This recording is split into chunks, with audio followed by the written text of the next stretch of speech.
तो राहुल के आरक्षण के स्टेटमेंट पर बीएसपी की सुप्रीमो मायावती की तरफ से काउंटर किया गया। बसपा सुप्रीमो मायावती ने एक्स पर लिखा कि केंद्र में काफी लंबे समय तक सत्ता में रहते हुए कांग्रेस पार्टी की सरकार ने ओबीसी आरक्षण को लागू नहीं किया और न ही देश में जातीय जनगणना कराने वाली ये पार्टी अब इसकी आड़ में सत्ता में आने के सपने देख रही है। जो पार्टी इसकी बात कर रही है वो उसी को लेकर के हमलावर बोल होते हुए इनके इस नाटक से सचेत रहें जो आगे कभी भी जातीय जनगणना नहीं करा पाएगी।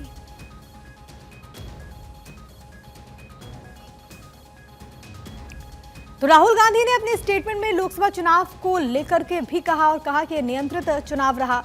लोकसभा चुनावों को नियंत्रित चुनाव उनकी तरफ से करार दिया गया। वो कहते हैं कांग्रेस सांसद और लोकसभा में विपक्ष के नेता कि निष्पक्ष चुनाव में भारतीय जनता पार्टी 240 सीटों के करीब भी नहीं पहुंच पाती। उन्होंने अपने स्टेटमेंट में मुख्य बातें और क्या कुछ कही वो भी आपको हम जरा पॉइंटर के जरिए एक बार समझा देते हैं। राहुल गांधी ने आखिरकार लोकतंत्र को लेकर के क्या कुछ कहा वो आपको ग्राफिक्स के जरिए बता रहे हैं। उन्होंने कहा कि भारत में लोकतंत्र खतरे में है। हम अमेरिका जैसी आबादी और आजादी और लोकतंत्र चाहते हैं। ये राहुल गांधी की तरफ से कहा गया कि हम अमेरिका जैसी आजादी और लोकतंत्र चाहते हैं।